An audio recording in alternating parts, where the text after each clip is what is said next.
Dios les bendiga. Un hermoso privilegio estar con ustedes una vez más, deseándoles desde acá, desde esta humilde casa, paz, bendición, el soporte de Dios y su gracia en salud para cada uno de ustedes. Estamos hoy terminando nuestro ciclo Reflejo, Unidad Divina, Testificando al Mundo. Y es que ha sido un desafío realmente. Sostener el testimonio hacia el mundo. Ser más allá de personas que prediquemos con palabras y que a veces la gente no nos quiere escuchar. Llegar a infundir el testimonio de Jesucristo con hechos, con formas de ser, con actitudes reales que nosotros como cristianos debemos realizar. Hoy concluimos. Y en esta conclusión queremos decir que para testificar al mundo debemos de manera seria, consistente, fundar nuestra fe en Jesucristo. No en otra cosa, no en otra persona, no en una filosofía, en un pensamiento humano, no, en nuestro Señor Jesucristo. De todos es conocido que hay un solo Dios y un solo mediador entre Dios y los hombres, Jesucristo hombre. Él que vino a expiar nuestros pecados, que vino a salvarnos por medio de su sacrificio sustituto, en el que otorgó a toda la humanidad, aquel que cree, la salvación de los pecados. Y pasó por alto los pecados pasados y nos da acceso delante del trono de la gracia para alcanzar misericordia y hallar gracia para el oportuno socorro. Para poder desarrollar el tema esta mañana, deseo que me acompañen a 1 Corintios capítulo 2, versos 1 al 5. Estoy señalando que debemos reflejar unidad divina testificando al mundo, fundando nuestra fe en Jesucristo. Así que ya, habiendo buscado ustedes en 1 Corintios capítulo 2, verso 1, el cual dice de la siguiente manera: así que, hermanos, cuando fui a vosotros para anunciaros el testimonio de Dios, no fui con excelencias de palabra o de sabiduría. Vean ustedes qué interesante. Si algo debemos de saber, de conocer, es que nuestra fe no se fundamenta en sabiduría humana.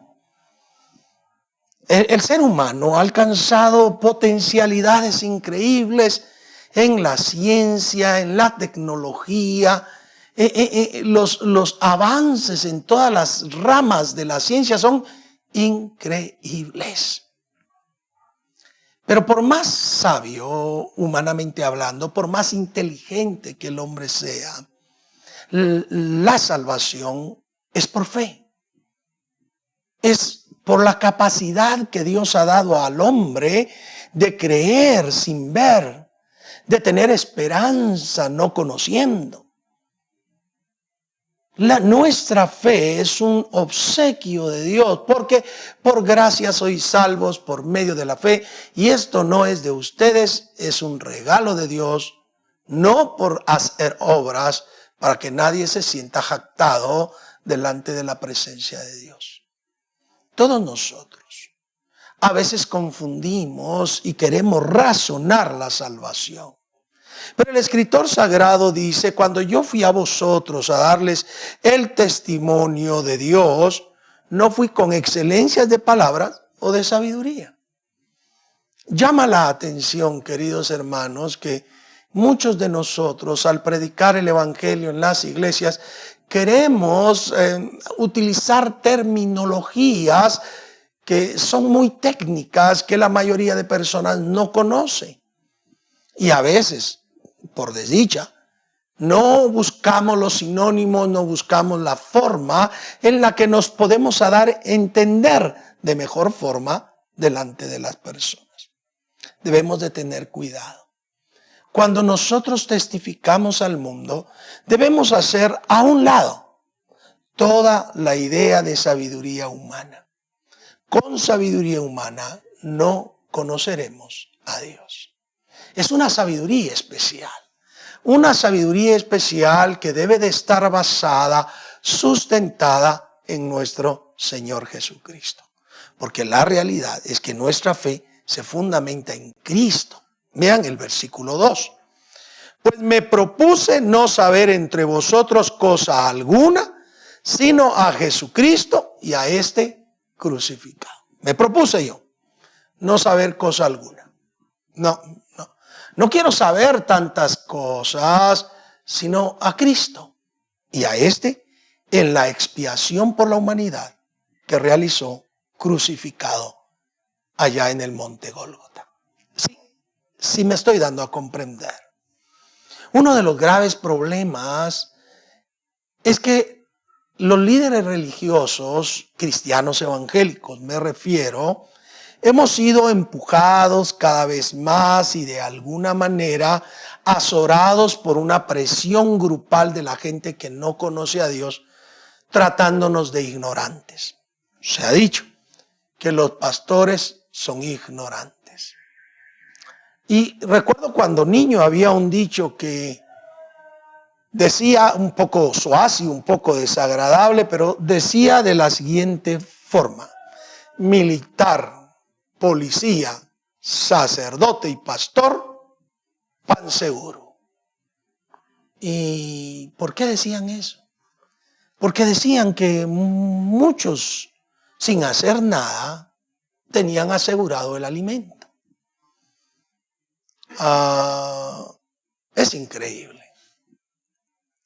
Es increíble que los tiempos parecería que la gente piensa exactamente lo mismo. Porque ven en los hombres más bien cuestiones físicas, cuestiones de manutención, cuestiones dinerarias, pero no entienden ni la labor de cada uno, ni la razón de cada uno dentro de la sociedad. Podemos decir, con todo respeto a quienes no lo piensen así, que la iglesia cristiana evangélica juega un papel fundamental en la sociedad. ¿Por qué? Porque es muy inteligente, porque es muy sabia. Lo somos, pero no nos jactamos de ello. No es por eso. Es porque ejercemos el servicio hacia la comunidad. Ejercemos un servicio como Cristo vino a servir y no a ser servido, a dar su vida en rescate por muchos. Así la iglesia fundamenta su fe en Jesucristo. Y lo que realmente la iglesia debe preocuparse no es de tanta corriente que fluye, que viene y lastimosamente en la que han sido atrapados muchos hermanos y hermanas queriendo de alguna manera quitar la fe. Y como ya lo he señalado otras veces, el enemigo número uno de nuestra fe es lo que vemos, lo que oímos.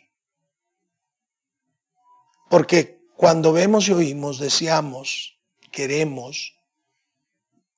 Pero cuando tenemos fe, no importa que estemos oyendo cosas malas, lo que estamos es creyendo en el control absoluto de Dios en todas las circunstancias que nosotros vivimos. Es como con el enfermo. El enfermo que cree en Dios tiene síntomas, pero cree que Dios va a obrar sanidad. ¿Por qué va a obrar Dios sanidad? Por su misericordia. Pero debe dejar de ver, de oír, de sentir esos síntomas, aunque los esté sintiendo.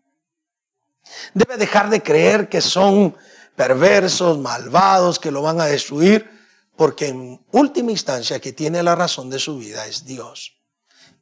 Y como lo hemos señalado también, y si Dios deseara que por medio de algún síntoma, una enfermedad, alguien de nosotros partiéramos a su presencia, diríamos que Él tiene mejor razón que nosotros para hacerlo. Nuestra confianza, nuestra fe no se funda en sabiduría humana y por tanto no en lo que oímos, no en lo que vemos, no en lo que sentimos, sino en el Cristo crucificado por nuestros pecados, porque es allí, en el momento de la expiación, en el momento que Él se entregó por la humanidad, que abrió la puerta para que todos pudiéramos entrar por fe a la salvación. Así que no la fundamos en la sabiduría humana, pero sí en el conocimiento verdadero de Jesucristo crucificado.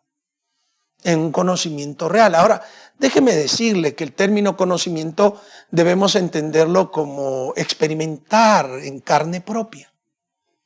No es de ir a una escuela y aprender allí, es de poder experimentar en nuestro ser, en nuestra carne, el conocimiento de Cristo.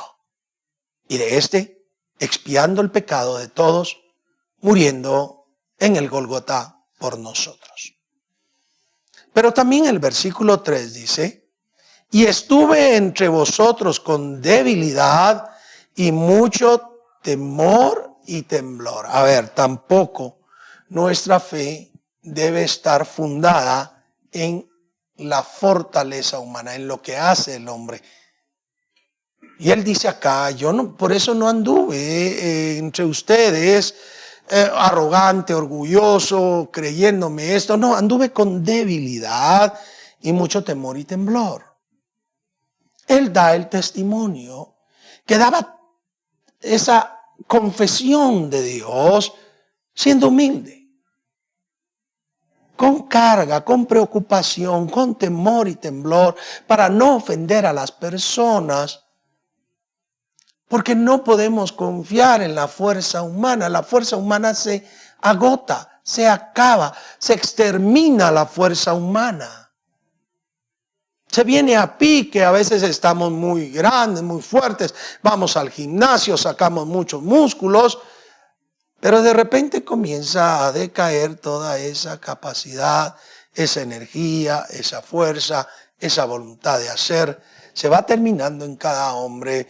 En cambio, en Dios no se termina su fuerza, no se termina su voluntad de salvar, su voluntad de hacer a la humanidad salvación. Si en algo debemos de fundamentar entonces nuestra fe es en Jesucristo, ni en la sabiduría humana, ni en la fuerza humana, en la capacidad humana. No, tiene que ser en Jesucristo. Jesucristo es la razón fundamental que nosotros debemos de tener para enunciar nuestra fe, para decirle a las personas que creemos en Jesucristo, nuestro Señor y Salvador. Pero noten ustedes los versos 4 y 5 que culminan esta idea. Y ni mi palabra ni mi predicación fue con palabras persuasivas de humana sabiduría, sino con demostración del Espíritu y poder. Y es que no podemos simplemente predicar y creer que las palabras en sí van a hacer algo, sino hay que tener demostración del Espíritu y de poder. Y el escritor sagrado nos está enseñando acá que nuestra fe, que está fundada en Jesucristo, tiene el respaldo del Espíritu Santo y del poder divino para obrar.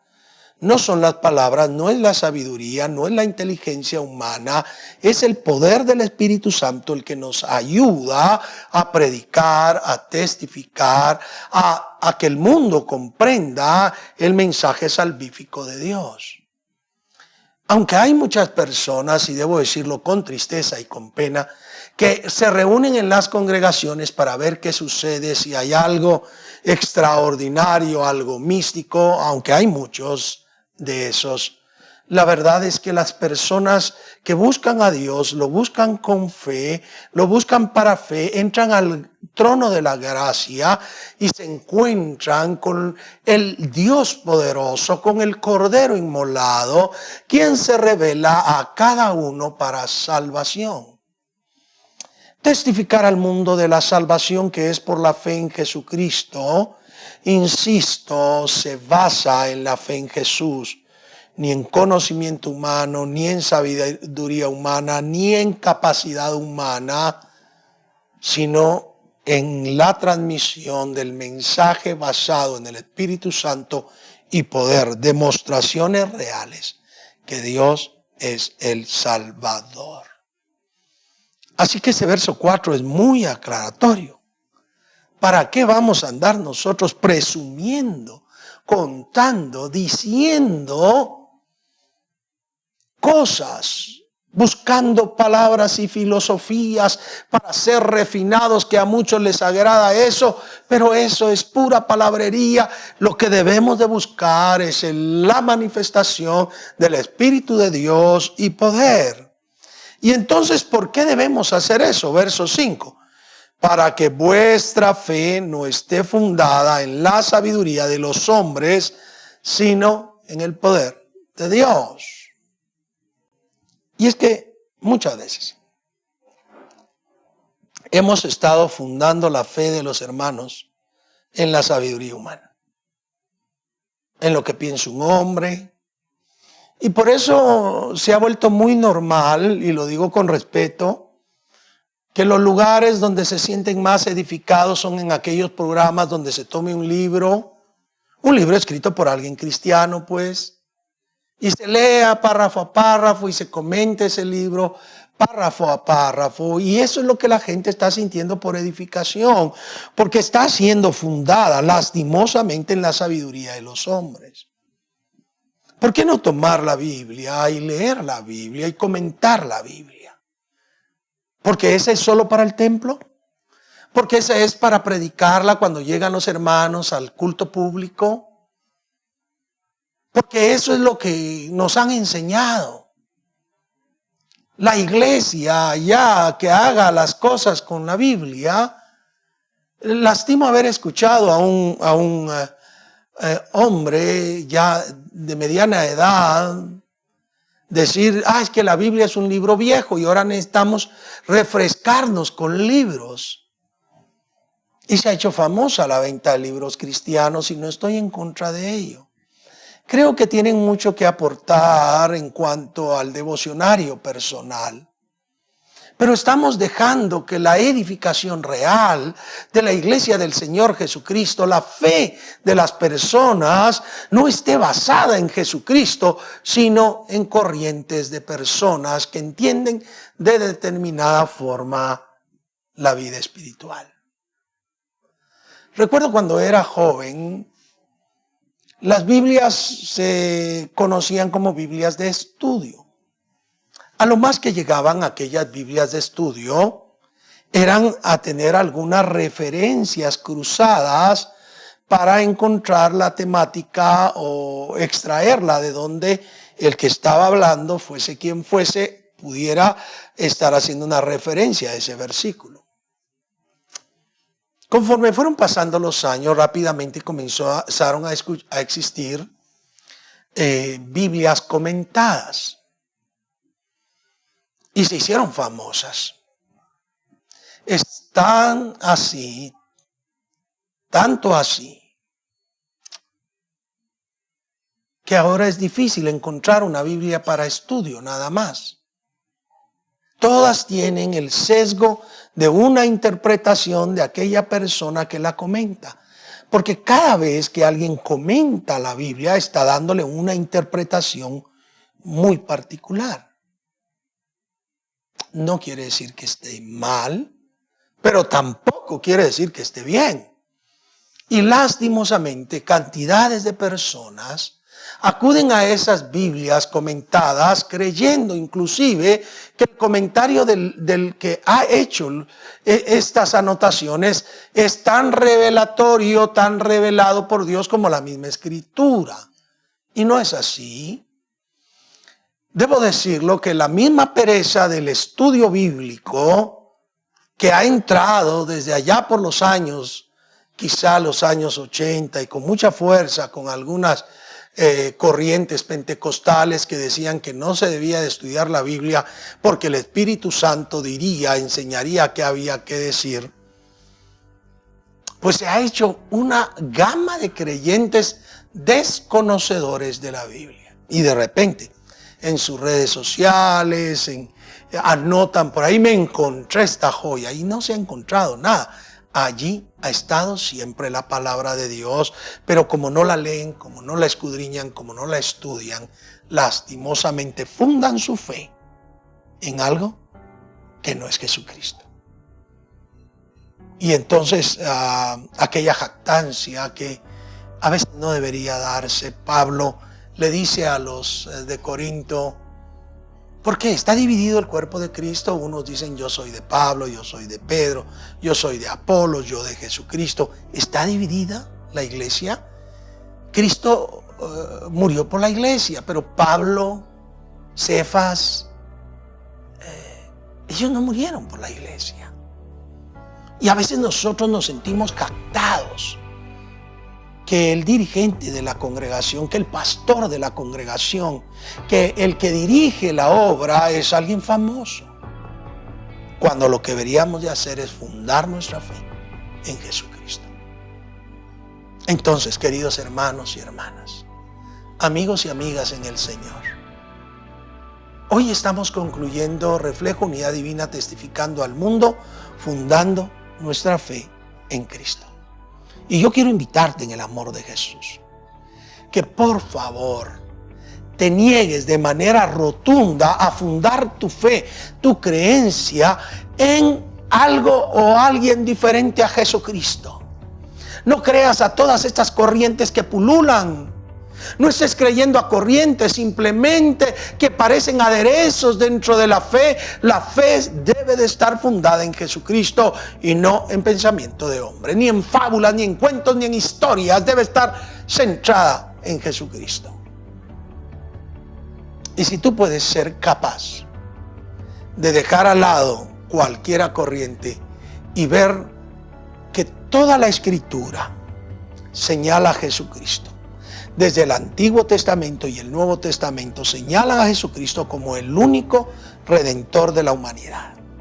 Y puedes enfocarte un momento, puedes determinar que tú necesitas de Jesucristo, que tú necesitas la salvación que es en Cristo Jesús. Y esa salvación te la quiere dar Dios por su misericordia. ¿Qué tienes que hacer? Dejar de lado todas esas convicciones ideológicas, pensamientos humanos y creer en Jesús. Confesar a Jesús como tu Salvador personal y dejarlo que Él reine en tu vida para darte salvación. Y yo quiero invitarte, si en alguna manera te has podido enfocar, si has podido llegar a ese enfoque y ahora comprendes que no necesitas basar tu fe en el conocimiento humano, en la capacidad humana, en los hechos humanos, sino en Jesucristo, y la fundas realmente en Él, yo te invito a que repitas esta oración conmigo, para que entonces comiences a fundar tu fe en Jesucristo. Te invito a que ores conmigo y que repitas de tal manera que se te escuche. Oramos. Amado Dios, estamos ante tu presencia, abriendo nuestro corazón para confesar a Jesucristo como Salvador. Por favor, inscribe mi nombre en el libro de la vida. Obra en mí un nuevo nacimiento y permíteme vivir agradándote y ubicar un lugar para adorarte. Gracias en el nombre de Jesús. Amén. Amén. Espero que hayas hecho esa oración. Espero que la salvación llegue a tu vida y sobre todas las cosas, espero que tu fe esté fundada en Jesucristo. Eso es lo que espero. Amados hermanos y hermanas, Lluvias de Gracia Norte, les espero en nuestra reunión de Zoom a las 10:15. Esperamos verlos, saludarlos y tener comunión con ustedes. Gracias por su sintonía. Gracias porque nos escuchan. Y gracias a Dios por su don inefable. Es un hermoso, honroso privilegio poder dirigirme a ustedes siempre Les bendigo, les lleno de gracia y de amor en el dulce nombre de Cristo Jesús. Dios les bendiga, Dios les guarde. Hasta la próxima.